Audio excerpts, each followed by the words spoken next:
एक इंसान जिसे हमने हमेशा स्ट्रांग देखा, कैसे वो आज टूट गया।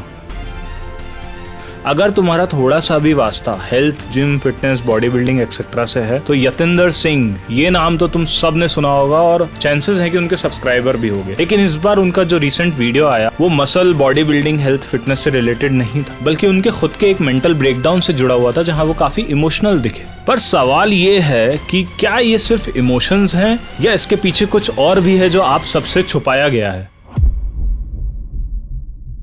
यतिंदर सिंह सिर्फ एक यूट्यूबर या बॉडी बिल्डर नहीं है, वो सिंबल है कंसिस्टेंसी का, डिसिप्लिन का और डिटर्मिनेशन का। मैं खुद पिछले 4 सालों से उन्हें फॉलो कर रहा हूँ और मुझे हमेशा उनके वीडियोस देख के एक पॉजिटिविटी फील होती है। साधारण से बैकग्राउंड से आकर इंटरनेशनल स्टेज पर जाना, कॉम्पिटिशंस खेलना, इंडिया को रिप्रेजेंट करना और कई सारे कॉम्पिटिशंस को जीतना, ये कोई साधारण बात तो नहीं है। उन्होंने ना जाने कितने हजारों लोगों को इंस्पायर किया है जिम जाने के लिए, फिटनेस जर्नी शुरू करने के लिए, ट्रांसफॉर्मेशंस करने के लिए। लेकिन रिसेंट वीडियो में कुछ अलग दिखा। एनर्जी लो थी, आंखों में दर्द था और एक कहीं ना कहीं वल्नरेबिलिटी सी थी जो मैंने आज के पहले यतिंदर सर में कभी भी नहीं फील करी थी। उन्होंने एक्सेप्ट किया कि सब कुछ परफेक्ट नहीं चल रहा है लाइफ में, प्रेशर है, स्ट्रेस है, एंग्जाइटी है और कहीं ना कहीं एक इमोशनल और मेंटल ब्रेकडाउन का उन्होंने जिक्र किया। कभी हमने सोचा ही नहीं था कि यतिंदर सिंह का इस तरह का कोई वीडियो एकदम से अचानक से हमारे सामने आएगा जहां वो इस तरह से ब्रेकडाउन में होंगे। क्या है ना, सोशल मीडिया पे हम लोगों को ना सिर्फ रिजल्ट्स दिखते हैं लेकिन उसकी प्रोसेस हमें नहीं दिखती। उन रिजल्ट्स को अचीव करने के लिए जो रास्ता तय किया है एक इंसान ने, वो हमें नहीं दिखता। और स्पेशली अगर वो एक फिटनेस एथलीट है, हमेशा एक प्रेशर सा रहता है, शेप में रहना,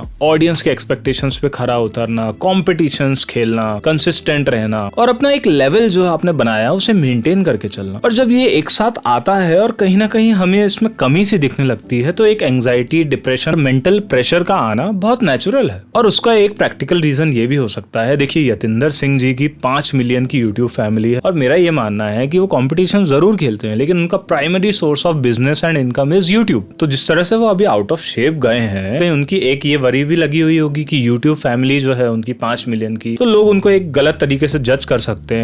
यूट्यूब में ऑडियंस का फॉल आउट हो सकता है, व्यूज गिर सकते हैं, सब्सक्रिप्शंस जा सकते हैं, अलग अलग टाइप का स्ट्रेस उनको हो सकता है। यहाँ एक बात डिस्कस करना बहुत ज्यादा इंपॉर्टेंट है। बॉडी बिल्डिंग इंडस्ट्री में परफॉर्मेंस एनहेंसिंग ड्रग्स लेना या जिसे हम स्टेरॉइड्स बोलते हैं आम भाषा में, वो लेना बहुत कॉमन प्रैक्टिस है और लगभग हम सब लोग इस रियलिटी से वाकिफ है। हाँ, मैं मानता हूँ कि एक जो जनरल ऑडियंस होती है, जनरल व्यूअर होता है, वो ये पैमाना नहीं बिठा पाता कि कौन सा फिजिक नेचुरल है, कौन सा एनहेंस्ड है। तो होता क्या है, जब कोई एथलीट एक लंबे समय तक सब्सटेंसेस और स्टेरॉइड्स कंज्यूम करता आता है और एकदम से उसे छोड़ना पड़ता है किसी भी रीजन से, it could be medical reason, doctor ने मना कर दिया छोड़ने के लिए, या अब आपको स्पोर्ट्स से रिटायरमेंट लेना है, आपने डिसाइड किया छोड़ने से, लेकिन उसका विड्रॉल सिम्टम्स और बॉडी में उसका इफेक्ट आना तो तय है। इसका सबसे अच्छा एग्जांपल जो रिसेंटली हमने देखा था और काफी हाइप हुई थी उसकी, वो है तरुण गिल का एग्जांपल। बहुत लंबे समय तक स्टेरॉइड जैसे कि testosterone booster, growth hormone boosters ले लेके उन्होंने अपना फिजिक मेंटेन तो किया, बट एक टाइम आया जब किडनी फेल होने की नौबत पे आ गई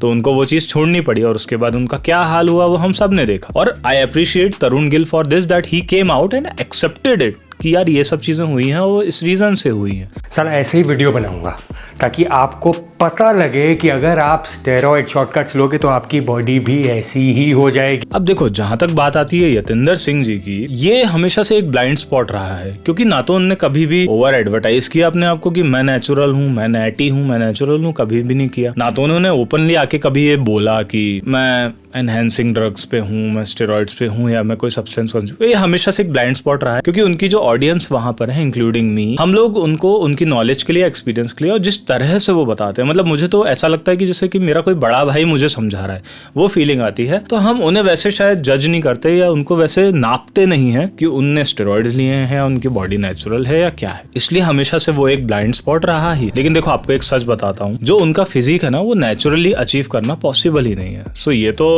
तय बात है कि वो स्टेरॉइड्स उन्होंने कंज्यूम किए हैं और किसी न किसी रीजन से उनको अब स्टेरॉइड्स छोड़ने पड़े हैं, जिसके कारण जो एकदम से आपने बॉडी का देखा एकदम चेंज हो गया, एकदम से ये हो गई, this is not fat, this is not obesity, this is not out of shape body. ये स्टेरॉइड्स छोड़ने के साइड इफेक्ट होते हैं। डिप्रेशन में जाने से, एंग्जाइटी में जाने से या फिर डाइट ऊपर नीचे होने से ये ऐसी बॉडी नहीं होती। ये जो साइड इफेक्ट्स हैं, ये स्टेरॉइड छोड़ने के ही साइड इफेक्ट्स हैं। कोई एक्सपीरियंस इंसान अगर इसे सुन रहा होगा तो वो इस चीज को मानेगा, आई एम 100% श्योर। अब मैं अपना ओपिनियन देता हूँ आपको इस पे, जो मेरा पर्सनल ओपिनियन है। जो वीडियो अभी उन्होंने बनाई है, this is purely a PR stunt. अब यहाँ से दो रास्ते आते हैं। एक रास्ता ये है कि उन्हें अपनी ऑडियंस को थोड़ा सा रेडी करना था, क्योंकि अब स्टेरॉइड्स वो लेंगे नहीं, तो देयर आर हाई चांसेस कि अब उन्हें हमें इसी रूप में देखना पड़ेगा। अगर उनको अपना यूट्यूब चैनल चलाना है, कंटिन्यू करना है, तो वो अब इसी रूप में हमें दिखेंगे। तो कहीं ना कहीं से तो उन्हें अपनी ऑडियंस को एक मेंटली प्रिपेयर करना है ना, कि भाई लोग मेरे साथ ऐसा ऐसा हो गया है। उन्होंने ये नहीं बोला कि अब मैं ऐसा ही दिखूंगा, लेकिन ये आपने सोच लिया कुछ तो बुरा हुआ है बंदे के साथ, तो आपने उस चीज को एक्सेप्ट कर लिया, taking the leverage of the emotional context जो उन्होंने हमें दिखाया। अब आप इस चीज को कहीं ना कहीं एक्सेप्ट कर लेंगे कि यार कोई बात नहीं, इट इज ओके। और दूसरा ये हो सकता है पीआर स्टंट कि भाई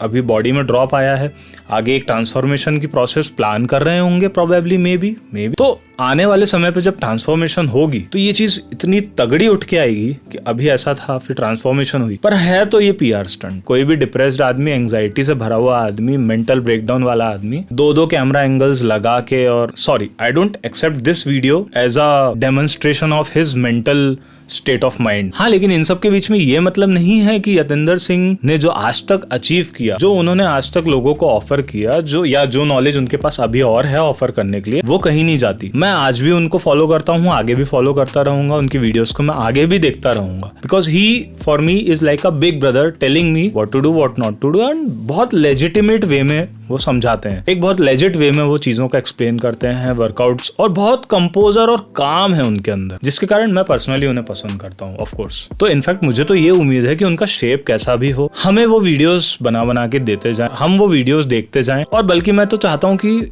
यतिंदर भाई आप ना नेचुरल ट्रांसफॉर्मेशन करिए। फिजिक उतना बड़ा नहीं दिखेगा, नेचुरल दिखेगा, इट्स ओके, बट एक नेचुरल ट्रांसफॉर्मेशन तो आपकी बनती है। तो स्टोरी सिर्फ एक इंसान की नहीं है, ये स्टोरी तुम्हारी है, मेरी है, हम सबकी है। मसल्स बनाने से, हैवी बॉडी बनाने से कोई स्ट्रांग नहीं होता। स्ट्रांग होना चाहिए आपका माइंड से। कभी अगर आप टूटो, कभी अगर आप गिरो, तो आप में बाउंस बैक करने की कैपेबिलिटी होनी चाहिए, रीबिल्ड करने की कैपेबिलिटी आप में होनी चाहिए। वो होता है स्ट्रांग माइंडसेट। और यही उम्मीद मैं यतिंदर सिंह से भी करता हूँ। फॉलो तो मैं उन्हें अभी भी करता हूँ, आगे भी करता रहूंगा। तो ये वीडियो यहीं एंड करता हूँ। वीडियो को लाइक कर देना, कमेंट्स में अपने ओपिनियन देना। इस तरह की और वीडियोस देखने के लिए इंटरेस्टेड होगे तो सब्सक्राइब कर लेना। बाय द वे, कमेंट्स में ये जरूर बताना कि तुम्हारे हिसाब से यतिंदर सिंह नेचुरल है या एनहांस्ड।